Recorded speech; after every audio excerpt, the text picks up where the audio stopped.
기도는 인간보다 능력이 뛰어나다고 생각하는 어떤 절대적 존재에게 빔 또는 그런 의식이라고 국어사전에서 말합니다. 모든 종교들이 섬기는 대상에 정성을 들이고 또 기도를 합니다. 기독교만 기도를 하는 게 아닙니다. 흥미로운 점은 종교는 달라도 기도하는 방식과 내용이 유사한 점입니다.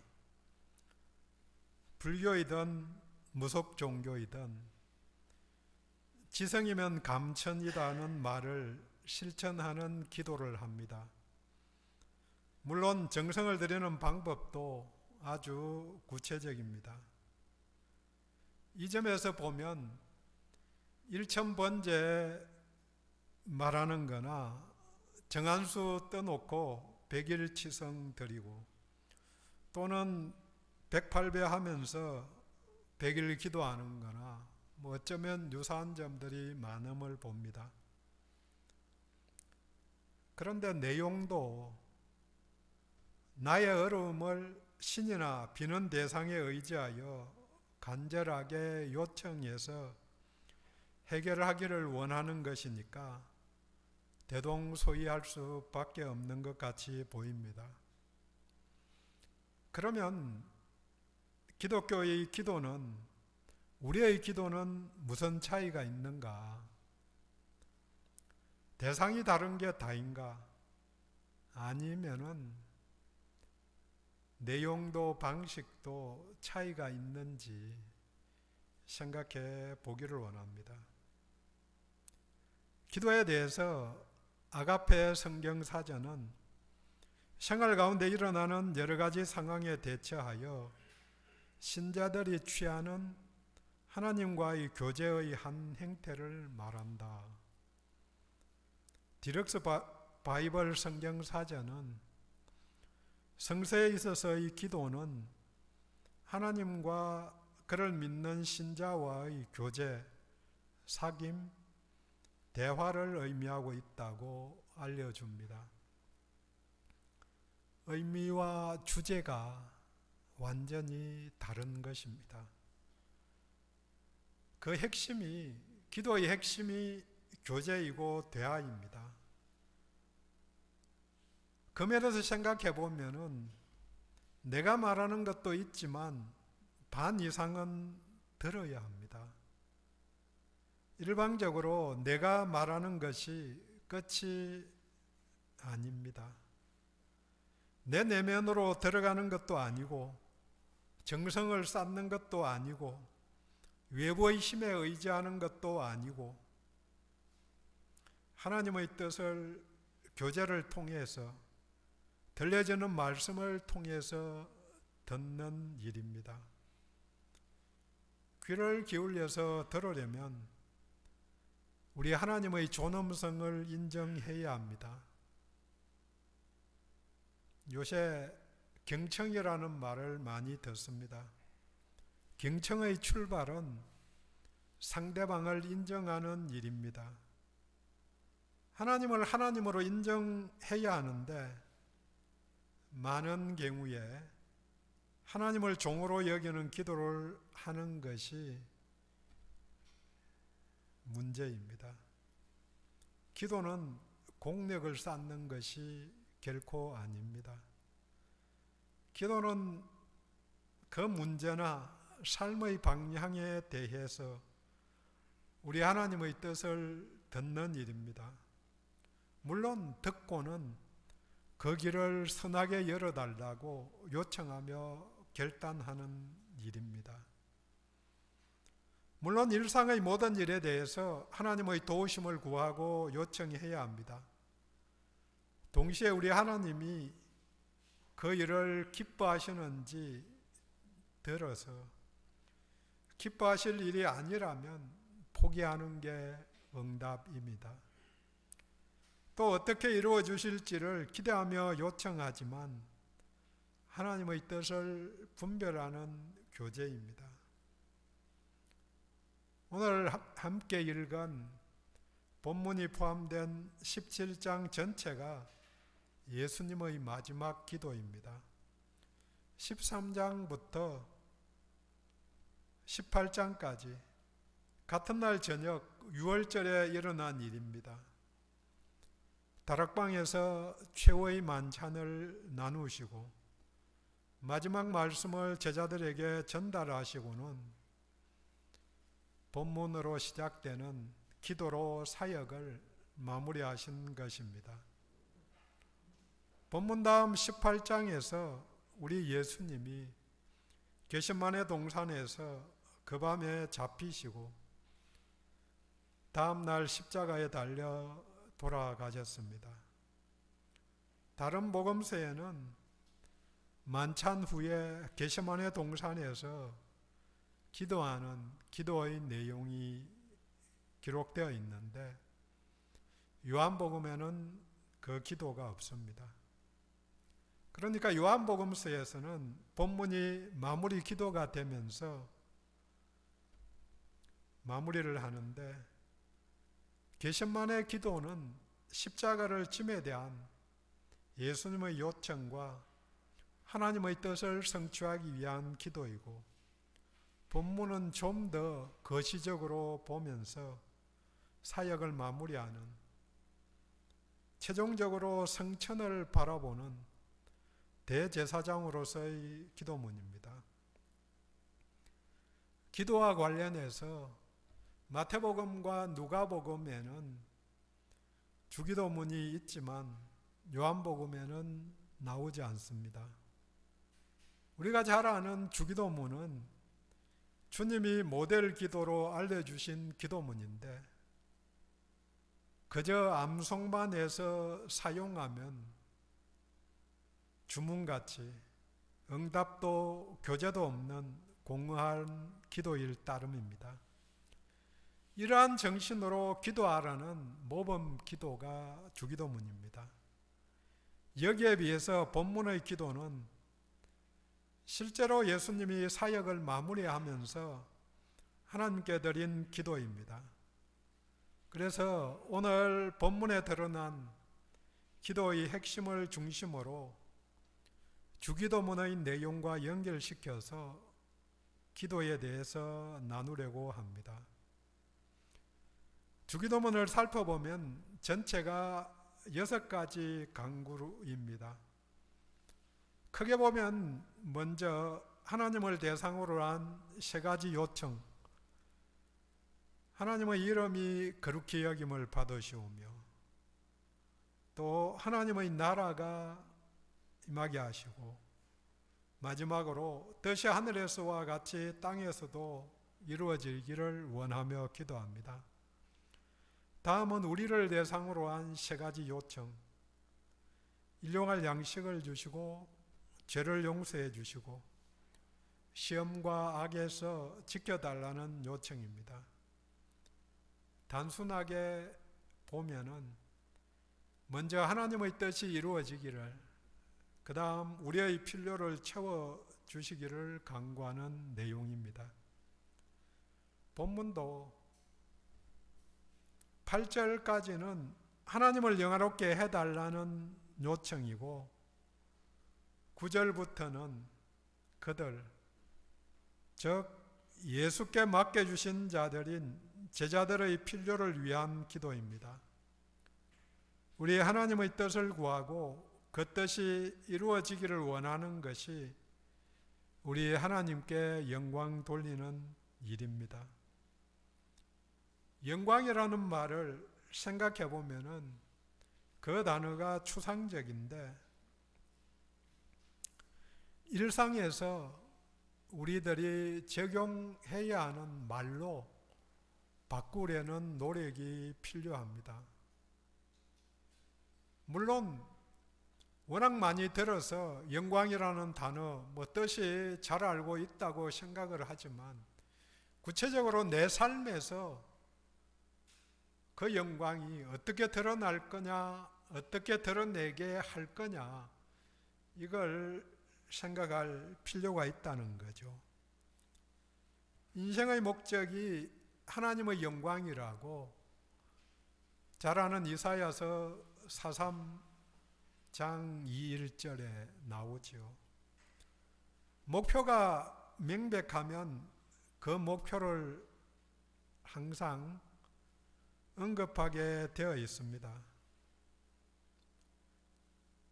인생의 목적이 하나님께 영광을 돌리는 일이라는 걸 우리가 인식을 계속해서 하면은 평소에도 그 말이 우리들의 입에서 또 우리들의 삶 속에서 나타나야 하는데, 평소에 말을 잘 안 하는 이유는 깊이 생각하지 않아서이기도 하지만 중요하게 생각하지 않기 때문일 수 있습니다. 예수님은 먼저 본문에서 영화라고 표현한 하나님의 영광을 위해 기도하십니다. 영광이 본문 속에 6번 나오면서 중요한 단어로 드러납니다. 1절에 아버지를 영화롭게 하게 하소서. 그런데 이를 위해 아들을 영화롭게 하시라고 요청합니다. 5절, 창세전에 내가 아버지와 함께 가졌던 영화라고, 아들이 창세전에 영화로웠던 그 상태로 돌려달라고 요청한 것입니다. 물론 이것은 예수님이 십자가 지시고 부활하신 다음에 성천하셔 하나님 우편에 앉으시는 것을 의미합니다. 그런데 아들을 영화롭게 함이 아버지의 영광이라고 그렇게 본문은 표현합니다. 이 말은 잠언 17장 6절에 나오는 손자는 노인의 면류관이요 아비는 자식의 영환이라 하는 표현과 동일합니다. 자손이 면류관이고 또 거꾸로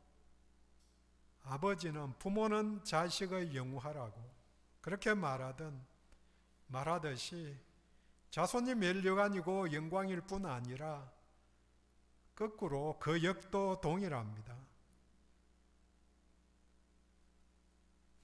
이것은 가족이라는 공동체가 공동으로 명예롭게 되고 또 영광을 얻게 되고 반대로 수치를 당하게 되기 때문입니다.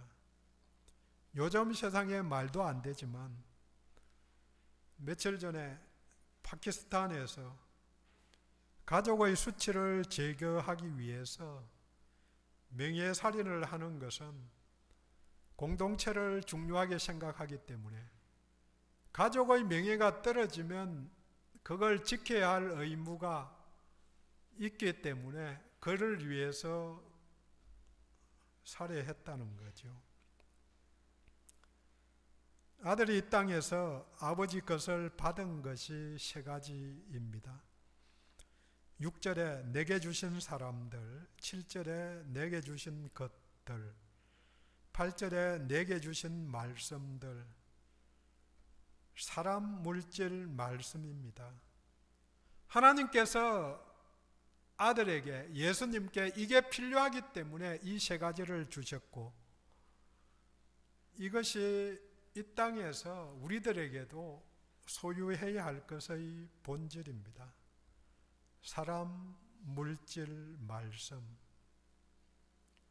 예수님은 이 모든 것을 아버지께로부터 받아서 이 세상에서 사용하였다고 고백합니다. 우리도 전에 받은 3가지를 기억하고 감사할 수 있기를 원합니다.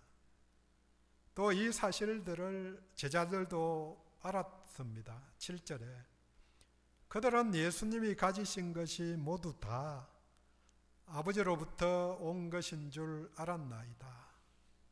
옳습니다. 하나님이 주신 것입니다. 우리도 마찬가지입니다.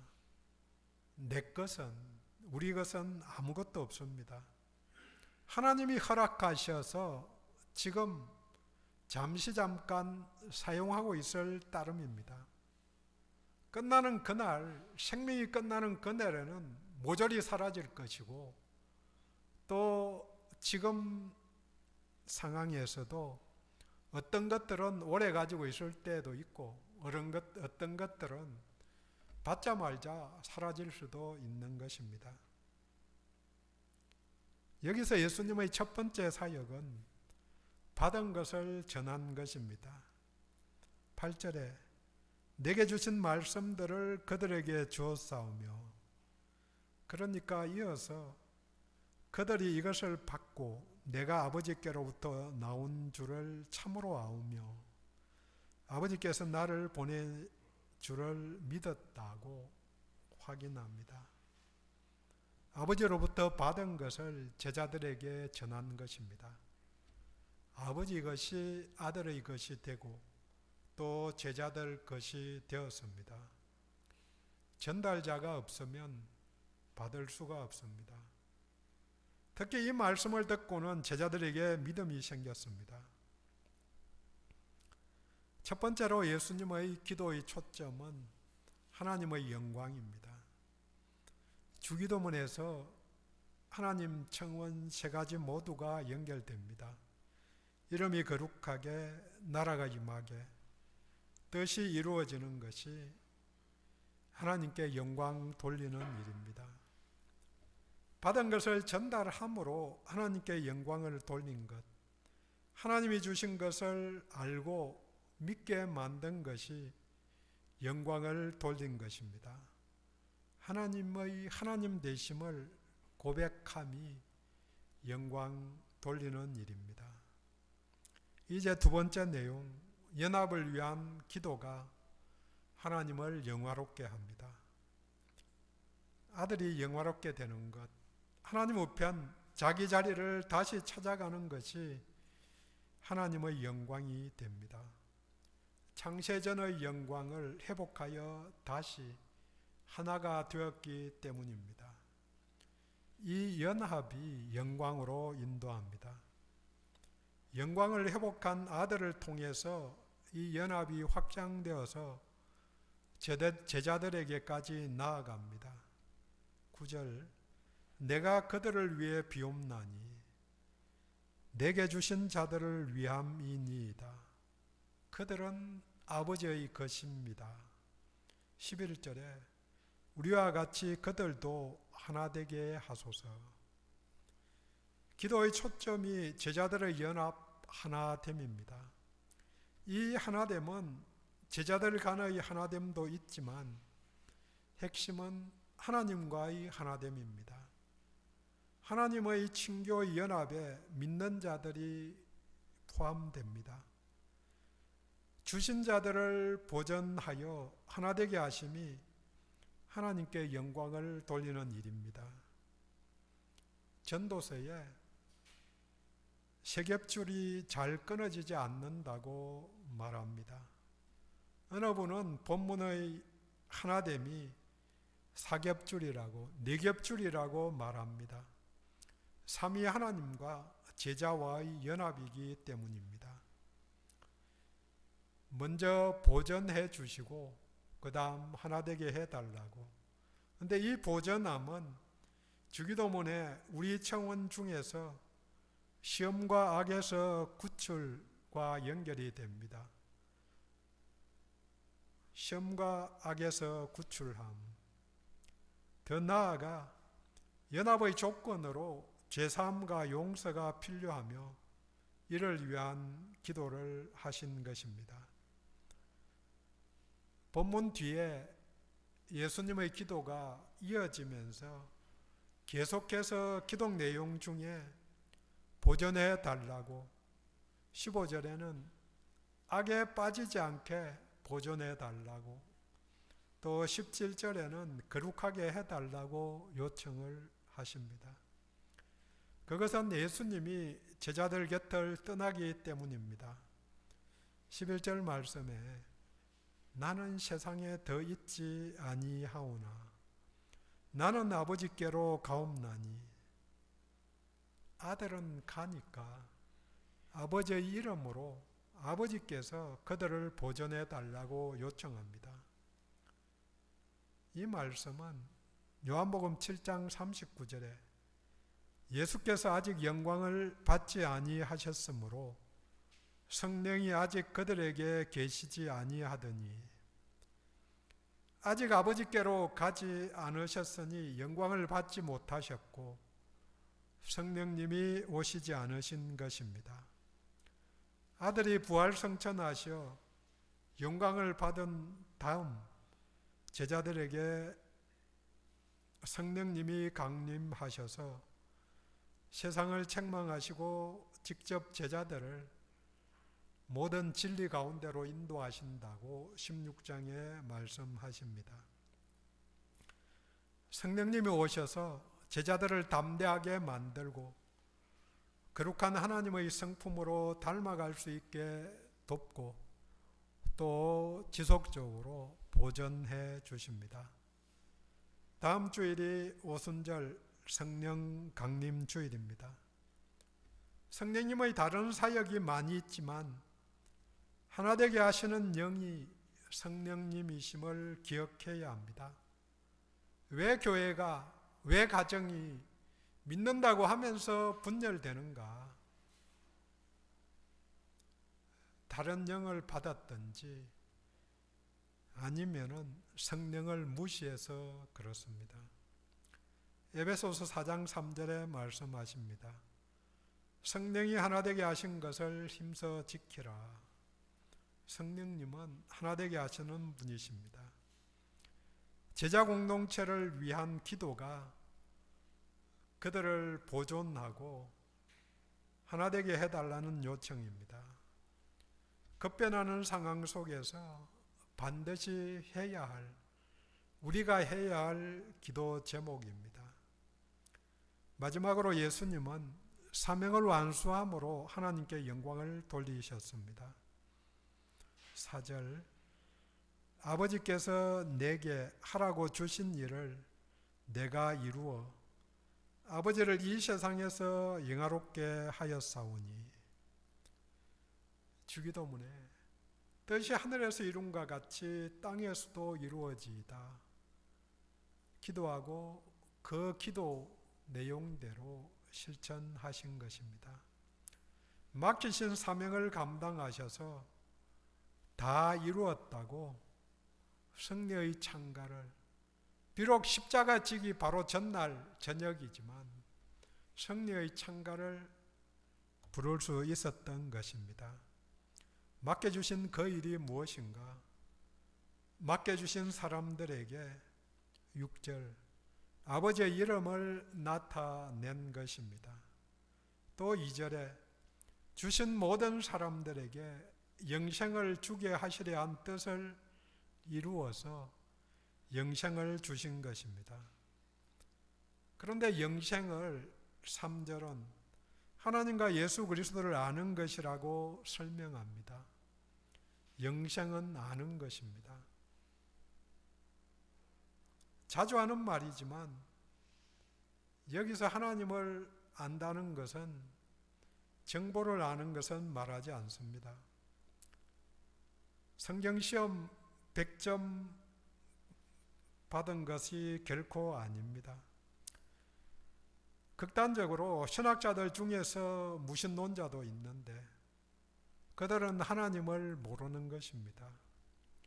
모르는 것은 결코 사랑할 수 없습니다. 인격적인 교제로 아는 만큼 사랑합니다. 다시 말해서 기도의 대화로 서로 알아가고 아는 만큼 헌신하는 관계가 아는 것입니다. 히브리어로 안다는 말이 부부가 친밀한 같이 아는 정도가 아는 것입니다. 아는 것은 진정한 관계와 정기적인 만남에 달려 있습니다. 물론 단순히 한번 만나서 알 수 있지만 그 깊이에 들어가지 못하는 거죠. 요한복음에 보면은 예수님이 많은 사람들을 만납니다. 만나서 신앙 고백을 한 많은 사람들을 보는데 4장에서 사마리아 여인, 9장에서 장님, 12장에서 마리아, 물론 제자들도 있지만 19장에서 도마, 뒤로 갈수록 지속적인 대화와 교제를 통해서 점점 예수를 알아감을 봅니다. 사마리아 여인은 또 장님은 잠깐 만나서 물론 그전에는 지속적으로 들어왔었죠. 장님 같은 사람은. 하지만 마리아나 도마는 지속적으로 예수님을 만나왔고 또 그 속에서 신앙이 성장하고 예수를 더 깊이 알게 되고 물론 그 다음에 신앙 고백을 하게 됩니다. 어떻게 남을 그렇게 잘 알 수 있겠습니까? 적어도 마음속 깊은 것 정도를 나눌 수 있어야 되는데 하나님 앞에서 깊이 알면 알수록 다른 사람들과의 관계 속에서도 내 존엄성, 내 수치를 다 내려놓고 교제할 때에 가능한 일입니다. 왜 피상적으로 만나는가? 존엄성을 인정해 주지 않든지 내 어두움이나 수치를 말할 정도 못 되었든지 그 사이쯤 되는 거죠. 그렇게 온전하게 가면 영생의 길로 가는 것입니다. 기도가 하나님과의 교제, 대화라고 말했듯이 영생이라는 단어도 영원한 교제라고 바꾸어도 될 것입니다. 생명. 살아있으면 생명의 주인이신 하나님과 연결된 것입니다. 이 영원한 교제가 기도를 통해서 시간을 늘려가는 것입니다. 영생은 주기도문에서 우리의 필요를 채우는 일, 일용할 양식과 연결됩니다. 그리고 죄사함이 있어야 거룩해져야 거룩하신 하나님과 영원한 교제를 가질 수 있기 때문에 또 연결됩니다. 또한 하나님 나라 백성됨이 영생이기 때문에 나라가 임하라는 기도, 뜻이 이루어지라는 청원과도 연결이 됩니다. 이제 1절에 때가 이르렀단 말을 보면서 마무리하기를 원합니다. 제자들과 바톤 터치를 할 때 예수님이 십자가와 부활 그 과정을 거쳐서 최종적으로 성천하시어 떠나실 때입니다.